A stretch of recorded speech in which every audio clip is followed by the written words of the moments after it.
দেবলীনার এবার সমস্ত সত্যি তার দেবীমার সামনে তুলে ধরবে কুসুম। হ্যাপি এভার 70 দেখা যাবে আজকের পর্বে। বিস্তারিত জানতে ভিডিওতে একটি লাইক দিয়ে পুরো ভিডিওটি দেখতে থাকুন।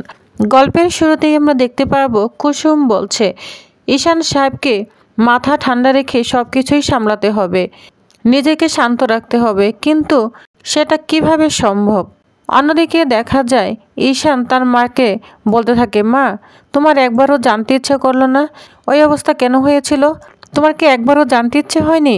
তুমি আমাকে কালকে মেরেছো, সেটা নিয়ে আমার কোনো আক্ষেপ নেই, তুমি আমাকে মারতেই পারো, কিন্তু একবারও জানতে চাইলে না যে আমার ওই অবস্থা কেন হয়েছিল? আমার ওই অবস্থা কালকে কেন হয়েছিল সেটা আমি তোমাকে বলবো। এদিকে দেবলীনা মনে মনে বলতে থাকে, সত্যিটা জানতে পারলে তো বিপদ হবে। এদিকে মীনাক্ষী দেবলীনার মুখের দিকে তাকিয়ে বলছে, কি ব্যাপার? দেবলীনার মুখটা এরকম পানসি হয়ে গেছে কেন? তখন দেবলীনা বলতে থাকে, ঈশান কালকে যা হয়েছে তা তো সবাই জানে ঈশান। তখন ঈশান বলতে থাকে, তুমি আমাকে শেখাবে কি বলতে হবে আর কি বলতে হবে না। আচ্ছা তোমার এত অসুবিধা হচ্ছে কেন? তখন দেবলীনা বলে, তুমি নিজেকে এত জাস্টিফাই করতে চাচ্ছ কেন ঈশান? তখন ঈশান বলে, বেশ করেছি ভাইদা, আজকে মাকে আমি সবটাই বলবো। তখন দেবলীনা বলে, ঈশান বলো, তুমি সত্যিটাই বলো, কিন্তু নিজের দোষটা স্বীকার করো ঈশান। এভাবে জোর করে নিজেকে সঠিক প্রমাণ করার চেষ্টা কেন করছো? তখন ঈশান বলে, তুমি কি আমাকে শেখাবে যে কি বলতে হবে আর কি বলতে হবে না? তখন রাজ বলে, এইভাবেই বাড়িতে কেউ কথা বলে না ঈশান। তখন ঈশান বলে, বাবা আমি জানি, কিন্তু আমার কথা তো কেউ শুনতেই চাচ্ছে না। তখন দেবলীনা বলে, তোমার বলার মুখ নেই ঈশান। তখন ঈশান বলে, শোনো, তোমার এই নাটকটা না, যারা তোমার চালাকি বোঝে না, জানে না, তাদেরকেই দেখো, বুঝতে পেরেছ? আমি তোমাকে খুব ভালো করেই চিনি। তখন রাজ বলে, ঈশান তুমি দেবলীনার সঙ্গে এই ভাষায় কথা বলতে পারো না, ভুলে যেও না দেবলীনা তোমার হবু বউ। আর তখন দেবলীনা বলে, আঙ্কেল তুমি দেখছো ঈশান আমার সাথে কিভাবে কথা বলছে? আমি কি ভুল বলেছি বলো তো? আমি তো শুধু ওর পাশেই থাকতে চেয়েছি। তখন ঈশান বলে, এই ড্রামা কুইন না, এবার প্লিজ বন্ধ করো। বাবা সবাই তো তোমরা শুধু আমাকে দোষারোপ করে যাচ্ছ, আমার কথা তো কেউ শুনতেই চাচ্ছ না। তখন দেবলীনা বলে, ঈশান তোমার কথা শুনতে কেউ ইন্টারেস্ট নয়। তখন ঈশান বলে, তোমার মুখটা একবার বন্ধ করবে? ইন্দ্রাণী তখন বলে, নিজের হবু স্ত্রীকে সম্মান করতে শেখো ঈশান। তখন ঈশান বলে, মা তুমি তো মানুষ চিনতে ভুল করো না বলো, তাহলে এই মেয়েটা, এই দেবলীনা যে মুখোশ পরে বসে আছে সেটা তুমি কেন বুঝতে পারছো না? তখন সিদ্ধার্থ বলে, ঈশান তুই কার সামনে দাঁড়িয়ে কী সব কথা বলছিস? তখন ঈশান বলে, কি ভুল বলেছি আমি কাকাই? কি ভুল বলেছি? তোমরা তো কেউ আমাকে বিশ্বাসই করতে চাও না। আর এই মেয়েটা 2 দিন হলো আমাদের বাড়িতে এসেছে, আমার থেকেও না ওকে বেশি বিশ্বাস করেছ। এদিকে মীনাক্ষী বলতে থাকে, এই ঈশান দেবলীনার হাটে হাড়ি ভেঙে দিবে না তো? আমার নামটা নাটলেই হলো।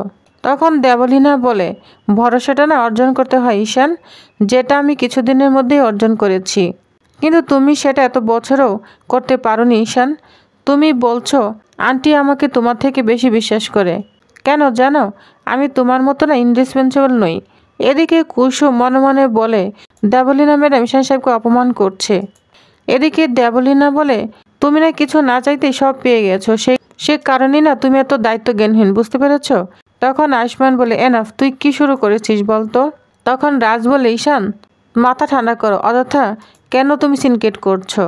তখন ইন্দ্রাণী বলে, দাঁড়াও রাজ, ওকে না এসব কথা বলে কোনো লাভ নেই, ও তো বুঝতেই পারছে না যে ওর ব্যবহারে আমরা সবাই কতটা কষ্ট পাচ্ছি।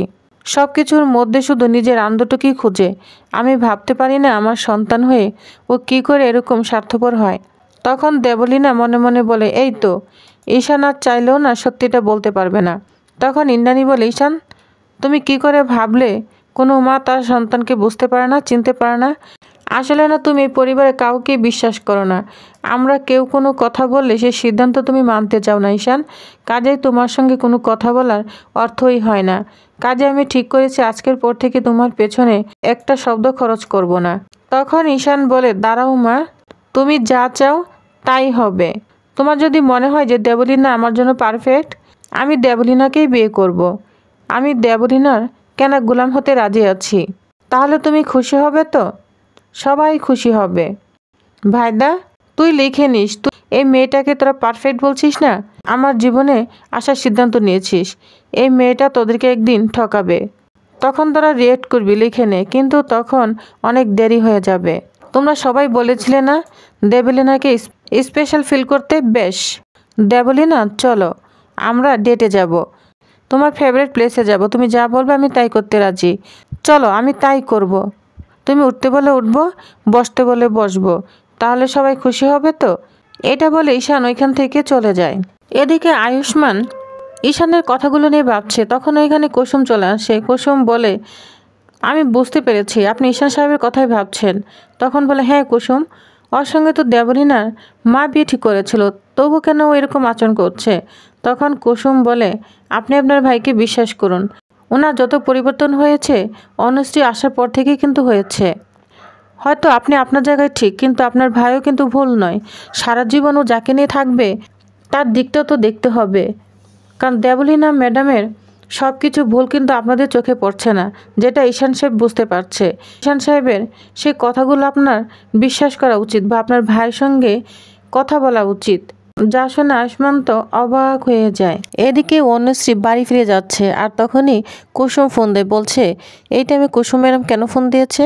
তাহলে ঈশান সাহেব ঠিক আছে তো? তখন বলে, কুসুম ম্যাডাম বলুন। তখন বলে, অনুশ্রী তুমি কোথায়? বলছে আমি বাড়ি ফিরে যাচ্ছি, আমি এখানে থাকতে চাই না। ঈশান সাহেবকে আমি ভালোবাসি সত্যি, কিন্তু পরিবার থেকে আলাদা করতে চাই না। তখন কুসুম বলে, তুমি ভুল করছো, ঈশান সাহেব ভালো নেই, ভালো থাকার অভিনয় করছে। তখন অনুশ্রী বলে, একদিন এটাই অভ্যাসে পরিণত হয়ে যাবে। আমি সিদ্ধান্ত নিয়েছি, আমি আমার বাড়ি ফিরে যাচ্ছি, ওইখানেও আমার জন্য বিয়ে দেখছে। বুঝতে পেরেছেন? কুসুম ফিরে আসার জন্য অনুশ্রীকে অনেক বোঝায়, কিন্তু অনুশ্রী কোনো কথা না শুনে বাড়ি ফিরে যাচ্ছে। এদিকে দেবলীনার কয়েকজন বন্ধু আসবে বাড়িতে, তাই কিছুতেই ঈশানকে অফিসে যেতে দিচ্ছে না। ইন্দ্রাণী বলে, ঠিক আছে, ওর বন্ধু যখন আসবে তোমার যাওয়া লাগবে না, তুমি এখানেই থাকো। আর কুসুম মনে মনে বলতে থাকে, আজ যে ঈশান সাহেবের কী অবস্থা হয় কে জানে। তখন সবাই চলে যায়। এদিকে তার বন্ধুরা চলে আসে। তখন তার বন্ধুদের পরিচয় করে দেয় ঈশানকে, আর তো খুব অপমান করতে থাকে, বলছে ওকে প্রাধান্য দেওয়ার কিচ্ছু নেই, বুঝতে পেরেছিস? ও শুধু নামে গাঙ্গুলি পরিবার ছেলে, একদম ভিতরে না একদম খোকলা, কিছুই বুঝে না, শুধু সারাদিন কাজের মেয়েদের পিছনেই ঘুরে। তো অনেক কিছু বলে অপমান করতে থাকে তার বন্ধুদের সামনে, এমনকি বন্ধুদের ব্যাগগুলো তার গলায় ঝুলিয়ে দেয়। এগুলো আড়াল থেকে সব আয়ুষ্মান দেখতে থাকে, বলছে আমার ভাইকে এত অপমান করছে দেবলীনা, এত নীচ, ওর মেন্টালিটি এত খারাপ। তখনই কুসুম ওইখানে চলে আসে শরবতের গ্লাস নিয়ে। তখন বলে, এই যে আরেকজন এসেছে, যেন কাজের মেয়ে নয়, এই বাড়ির মেয়ে, বুঝতে পেরেছিস?